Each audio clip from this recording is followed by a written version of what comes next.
Assalamualaikum warahmatullahi wabarakatuh. Nih, gue tanya aja langsung dah.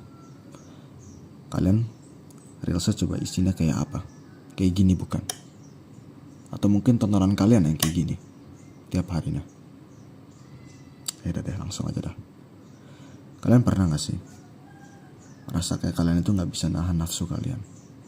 Kayak pengen banget ngelakuin hal-hal yang ya sebenarnya kita tahu itu salah, tapi tetap aja dilakuin sama kalian.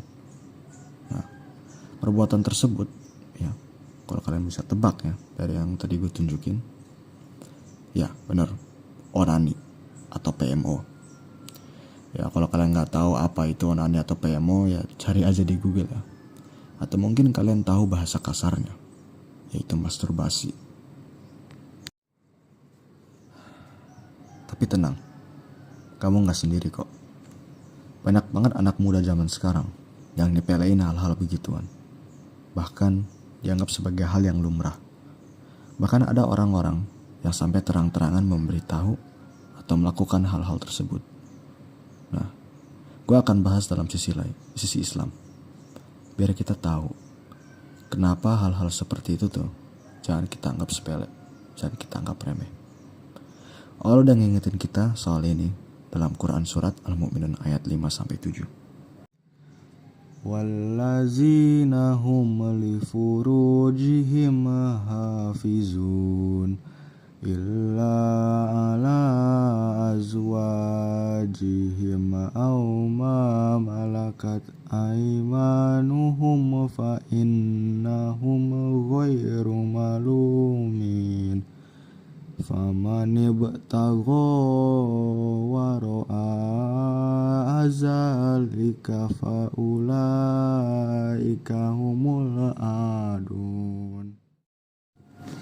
Yang artinya, dan orang-orang yang menjaga kemaluannya, kecuali terhadap istri-istri mereka atau hamba sahaya yang mereka miliki, maka sesungguhnya mereka tidak tercela.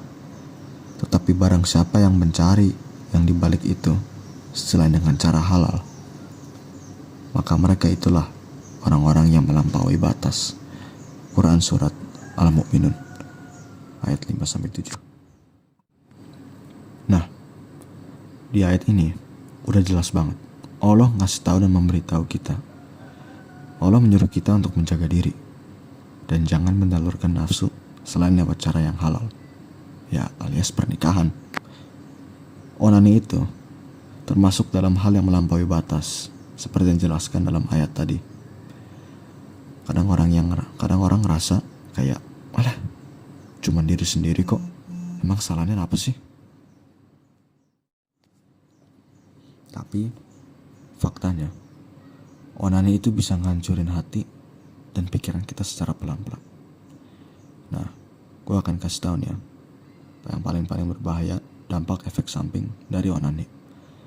Ada satu, nafsu kita jadi susah dikontrol.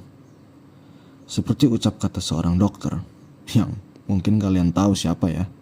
Dia ngomong begini, nafsu dikit PMO, nafsu dikit onani, nafsu dikit langsung. Ya kayak gitulah ya. Nah, yang kedua, kalian jadi susah untuk fokus dalam ibadah. Karena ya dalam pikiran kalian itu isinya cuman ya onani sama PMO, gak ada yang lain. Pikiran kalian kosong, bukannya diisi dengan hal yang baik.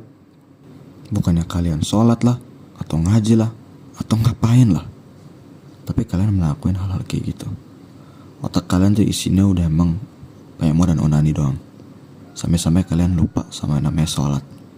Padahal Allah lagi nungguin kita untuk berhenti. Mandi junub lah, wudu, terus sholat, dan taubat ke Allah.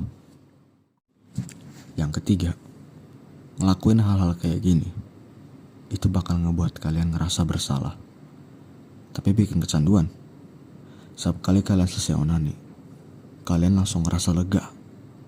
Tapi habis itu langsung ngerasa bersalah, langsung nyesel, lemes. Padahal inilah cara setan menghasut kita di awal. Pada saat kita melakukan onani, di awal-awal tuh rasanya enak, bahkan menggoda. waktu pas kita udah ngelakuin, nambah enak. Tapi pas selesai, itu tuh cuma tipu daya setan yang ngebuat perlakuan dosa tadi itu kelihatan enak aja. Ibarat kata kayak kalian makan sambal. Awal-awalnya sih enak, ya. Makin kalian makan, makin pedes, makin enak.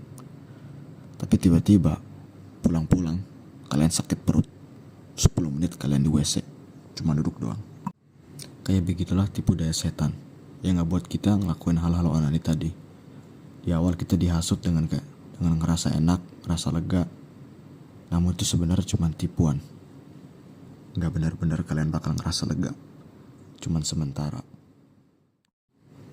Dan yang keempat, salah satu yang paling parah dari kalian ngelakuin onani dan PMO ini bisa ngerusak cara pandang kita terhadap orang, atau yang lebih spesifik, orang yang lawan jenis. Kita gak bisa ngeliat mereka kayak biasa lagi, karena pikiran kalian udah rusak gara-gara onani sama PMO. Kalian ini terlalu sering ngeliatin reels, video-video yang tak senonoh, dan lain-lain. Kalian tahu bahwa hal-hal yang dalam video tersebut tuh gak realistis. Semua itu cuma settingan belaka. Semuanya itu dibuat untuk agar kalian ini kecanduan. Gak ada yang nyata. Karena hal tersebut, kalian jadi gak bisa ngelihat orang lawan jenis yang sama lagi. Kalian ngelihat orang-orang yang harusnya kalian tertarik secara normal, kalian enggak. Karena kalian ngerasa mereka gak sesuai standar, dengan tanda kutip, sempurna kalian. Karena kalian udah sering banget nonton video-video kayak gitu. Lihat orang ngelawan jenis itu semua jadi jelek. Nah, gak sama seperti yang kalian lihat yang ada di luar sana. Rasulullah Shallallahu Alaihi Wasallam pernah bilang, "Wahai para pemuda, siapa di antara kalian yang mampu menikah, maka menikahlah, karena itu lebih menundukkan pandangan dan menjaga kemaluan.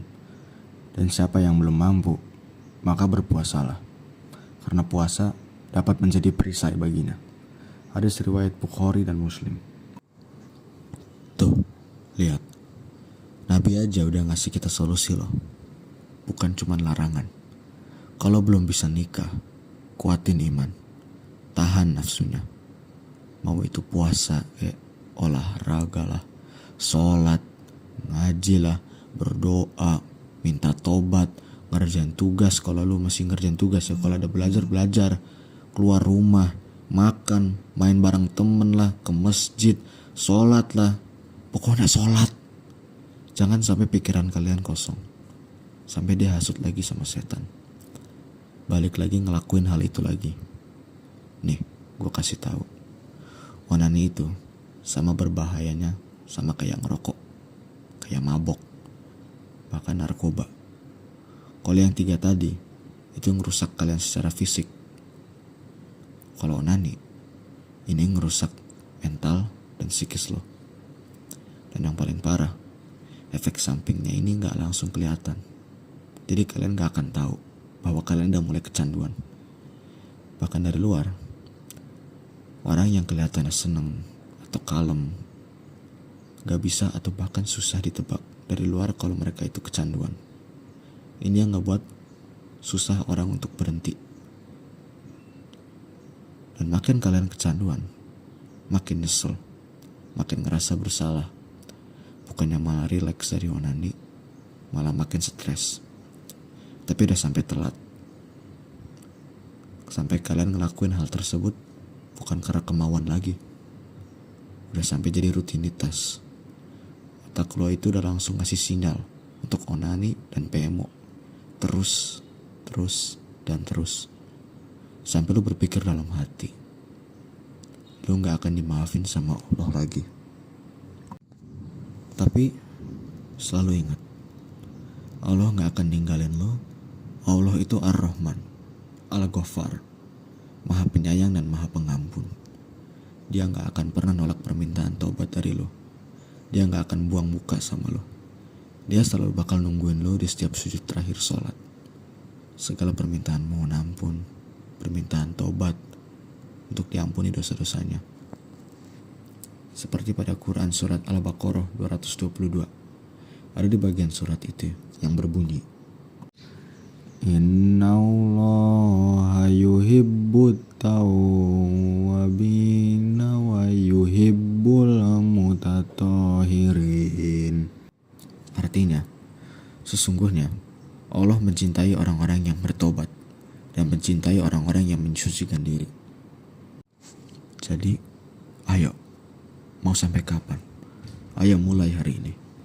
Kita benar-benar jaga diri dari perbuatan yang namanya onani. Bukan cuma karena takut sama dosanya aja, tapi karena pengen harga diri kita gak jelek-jelek banget di mata Allah, dan jadi versi terbaik kita dari diri kita sendiri. Wassalamualaikum warahmatullahi wabarakatuh.